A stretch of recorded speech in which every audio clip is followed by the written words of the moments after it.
오리들이 태어났습니다. 그런데 이상하게도 그 중에 한 마리는 생김새가 다르고 행동거지도 다릅니다. 그래서 그 오리는 형제들로부터 미움을 당하고 이른바 왕따를 당합니다. 그 어린 오리는 늘 고민합니다. 나는 왜 이렇게 못생겼을까? 나는 왜 다른 오리들만큼 따라가지 못할까? 나는 정말 미운 오리 새끼야 하면서 비관 속에 자랐습니다. 그런데 나중에 알고 보니 그 미운 오리 새끼는 뭐였다? 우아한 백조였습니다. 안데르센의 동화 미운 오리 새끼 내용이죠.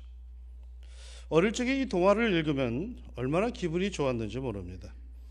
구박받던 미운 오리 새끼가 나중에 우아한 백조라는 사실이 밝혀지며 그 반전되는 내용에 엉뚱한 생각도 해보곤 했습니다.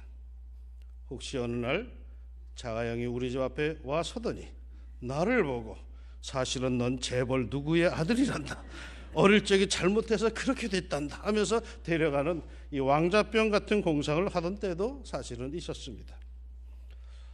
이렇게 자신의 현재의 모습, 현재의 삶의 정황보다 실은 더 나은 존재라는 것이 밝혀지는 것은 이건 유쾌하게 짝이 없지만, 이와 반대로 자신이 대단한 존재인 줄 알고 살았는데 형편없는 인간임이 밝혀진다면 그 얼마나 스트레스를 받는 일인지 모릅니다.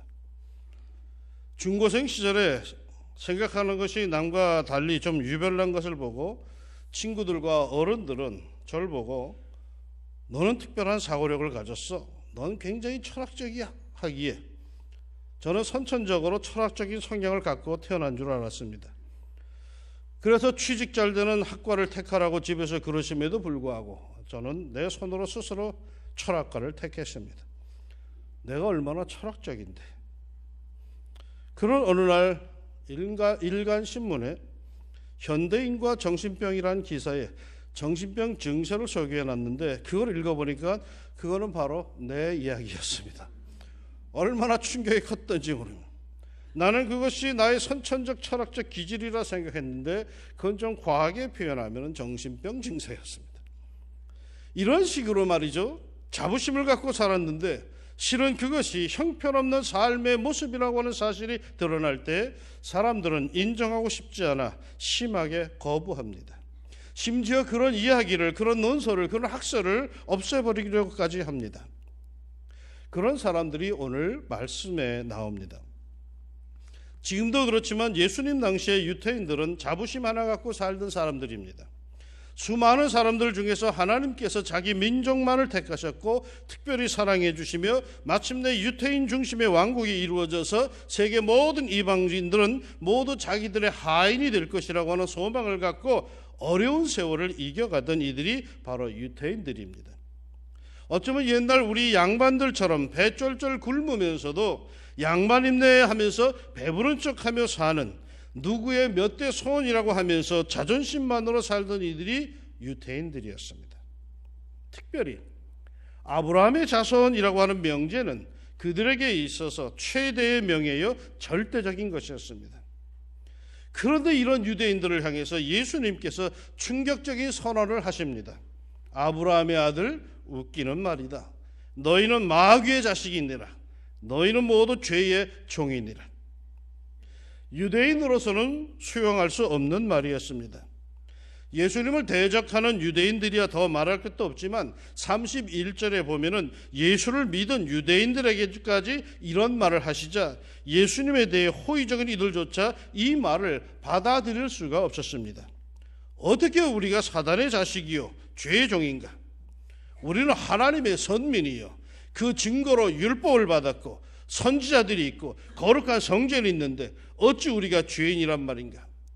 우리는 모두 정결하다는 증표로 할례를 다 받았고 매주 성결의식을 거행하고 하나님께 제사는 물론 11조 예물 빠짐없이 꼬박꼬박 드리고 일주일에 2번씩 금식도 하고 늘 율법을 마음에 새기고 살아가고 있는데 일반 사람들이 볼 때에도 정결한 백성들이라고 하기에 부족함이 없을 정도인데, 아니 우리를 보고 죄인이요 사단의 자식이요 죄의 종이라니 말도 안 된다.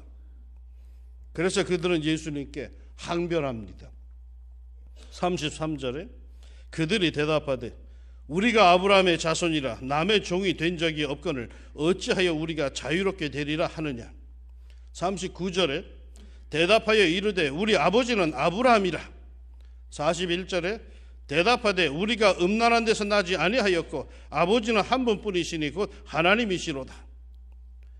유대인들로서는 말이죠, 이해할 수가 없었습니다. 받아들일 수가 없었습니다. 이에 예수님께서는 그들의 참모습, 삶의 현주소를 일러주셨습니다. 그들이 왜 사단의 자식이요? 왜 죄의 종이냐 하면은 34절 예수께서 대답하시되 진실로 진실로 너희에게 이르노니 죄를 범하는 자마다 죄의 종이라. 죄에 대한 욕망이 생기면 그대로 달려가는 이들이 죄의 종입니다. 이것이 잘못된 것인 줄 알면서 거절하지 못하고 할 수 없이 그대로 행하는 이들은 죄의 종입니다. 어느 목사님이 개를 한 마리 길렀습니다. 개가 매우 영리하고 유순하며 잘 뛰어놀아서 목사님은 그 개를 무척이나 귀여워했습니다. 개는 시도 때도 없이 다가와서 혀로서 목사님 손을 핥고 때로는 얼굴을 핥기도 합니다. 그러는 개가 목사님은 너무 사랑스러울 뿐입니다. 그런데 한 번은 길에서 자기 개를 만났는데 그 개가 길에서 누런 오물을 먹고 있는 것이었습니다.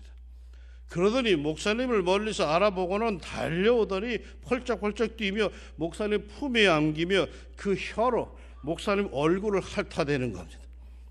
기가 막힌 목사님은 다음 날부터 이 개 정신교육을 좀 시켜야겠다 해서 비싼 사료를 사다 먹이고 늘 깨끗한 곳에서 잠을 자게 하고 안수기도까지 했는지 안 했는지는 잘 모르겠지만 아무튼 이 개를 좀 교정하기 위해서 개의 프라이드를 살려주면서 개를 키웠답니다.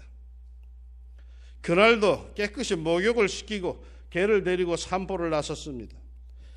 지나가는 사람들이 어쩌면 개가 이렇게 잘생겼냐고 한마디씩 합니다. 그런데 이 개가 갑자기 뭘 보더니 재빠르게 달려갑니다.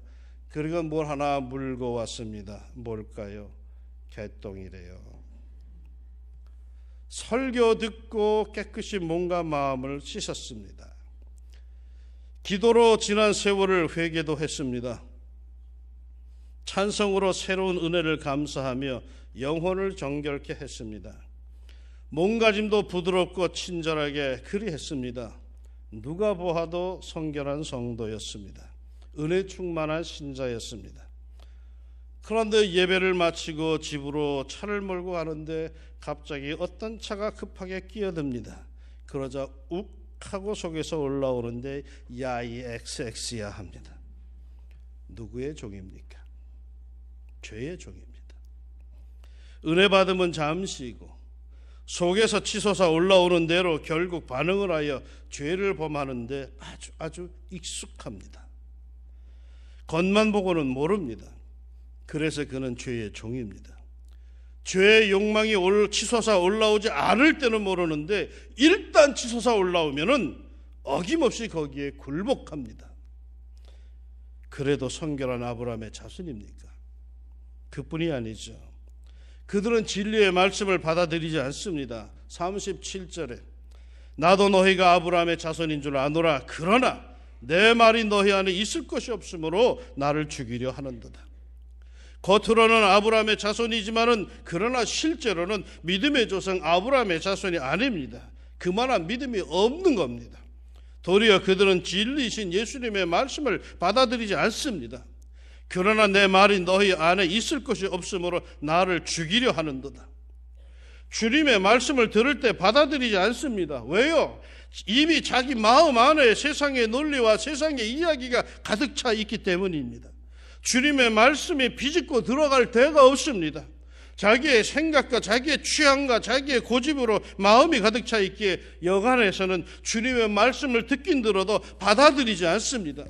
주님의 말씀조차도 이미 자기 마음 안에 가득 차 있는 그 생각, 사상, 교양, 취향에 부합되는 것들만 아멘하지 그 외의 것들은 부담스러워하며 애써 못 들은 채 하며 그것은 다른 사람을 위한 말씀이라고 억지 부리면서 외면합니다.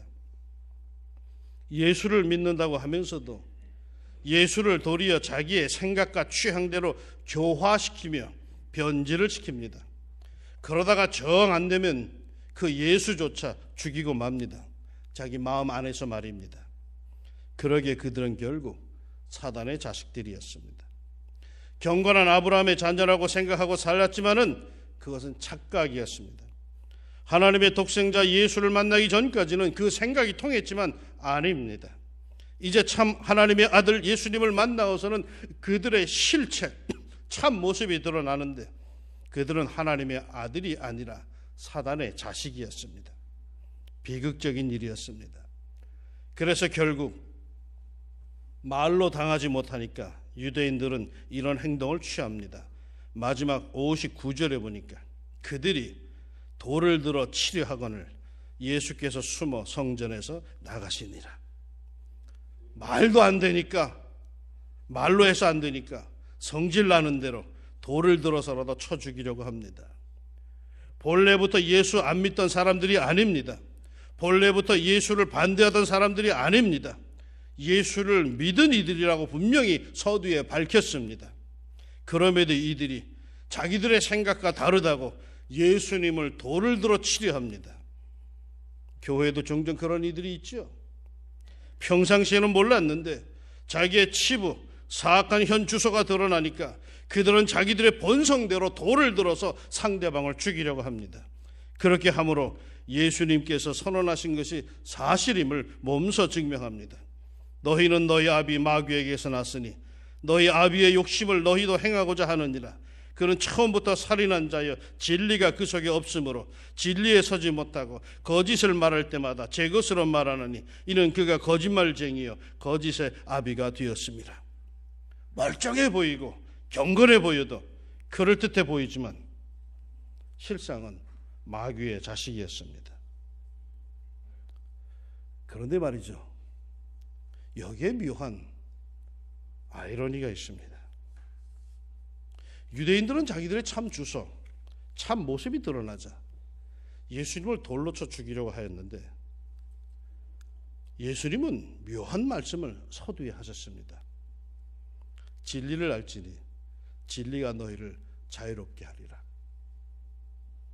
이 말은 물론 예수님이 진리이시고 그 예수님을 영접하면 자유를 주신다는 말씀입니다.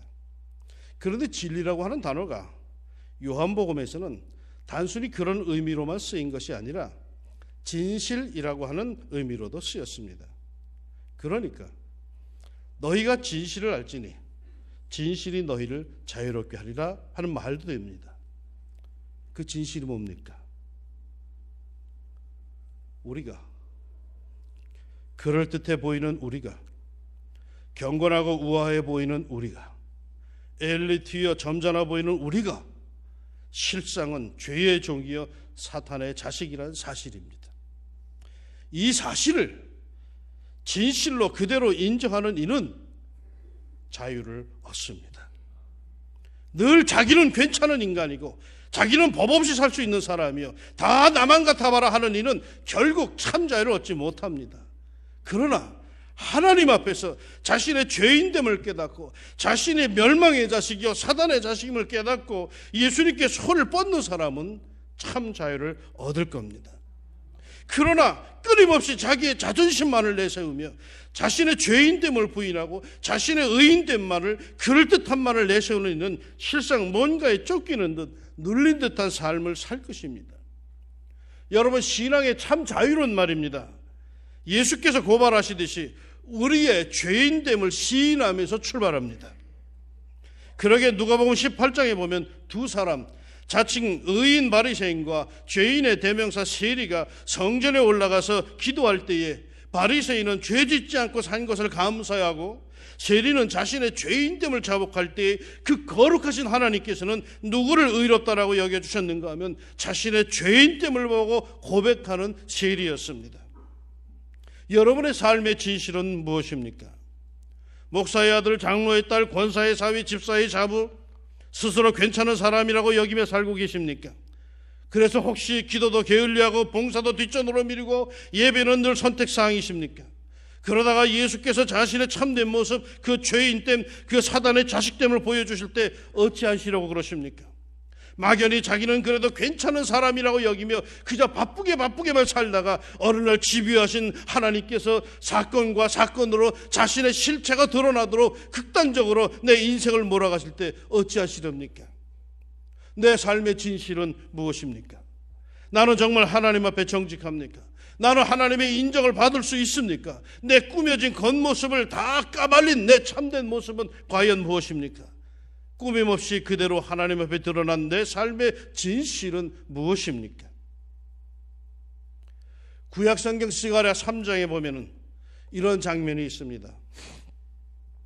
여호수아가 더러운 옷을 입고 천사 앞에 섰는지라 여호와께서 자기 앞에 선 자들에게 명하사 그 더러운 옷을 벗기라 하시고 또 여호수아에게 이르시되 내가 네 죄가를 제하여 버렸으니 네게 아름다운 옷을 입히리라 하시기라.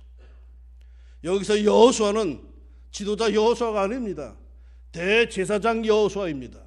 대제사장이라 할 것 같으면 그 공동체에서 가장 거룩하다라고 여겨지던 사람입니다. 그런데 그가 하나님 앞에 서 있는데 추한 옷을 입고 서 있습니다. 사단이 그를 하나님 앞에 정죄하며 고발합니다. 비웃습니다. 그러자 하나님께서 그 대제사장 여호수아를 책망하는 것이 아니라 말없이 부끄러워 그 추한 옷을 입고 서 있는 그 대제사장 여호수아를 옹호해 주십니다. 하나님께서 그 더러운 옷을 벗겨주시고 아름다운 옷으로 입혀주십니다. 진실은 우리가 깨끗하지 못합니다. 우리는 더러운 옷을 입고 있습니다. 그러면서도 그게 멋있다고 생각하는 철부지입니다. 하나님 보시기에는 참을 수 없는 더러운 옷인데 그걸 멋이라고 우리는 여깁니다. 그러기에 예수님의 반론이 아주 집요하십니다. 오늘 말씀을 보면은 예수님은 매우 집요하게 논쟁을 몰고 가십니다. 아예 물고 늘어지십니다. 마치 재판장의 검사처럼 그들의 참 모습이 드러날 때까지 집요하십니다. 그들의 악한 속성, 숨어있던 그 악한 속성 돌을 들어 치료하는 데까지 주님은 몰고 가십니다. 왜요? 그들로 하여금 자신들의 참 모습, 진실을 보게 하기 위해서이죠. 그리고는 이렇게 결론을 내리십니다. 하나님께 속한 자는 하나님의 말씀을 듣나니 너희가 듣지 아니함은 하나님께 속하지 아니하였음이로다. 그래서 이제 어떻게 하라는 걸까요? 죄악 속에 멸망하라는 것입니까?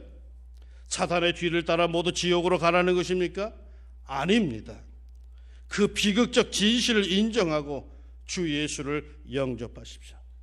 35절 36절에 종은 영원히 집에 거하지 못하되 아들은 영원히 거하나니 그러므로 아들이 너희를 자유롭게 하면 너희가 참으로 자유로우리라. 하나님의 참 아들 예수께서 우리를 자유케 하십니다. 예수님을 의지합시다. 예수님이 우리의 죄악을 까발리시지만은 그 예수님이 또한 우리를 용서하시고 우리를 온전케 하십니다. 사순절 기간 동안에 자신의 참모습, 죄악과 약간의 경건으로 덮여있는 추한 자신의 참모습들, 영적 진실을 깨닫고 비록 추하고 아파도 그 모습 그대로 하나님께 들고 갑시다.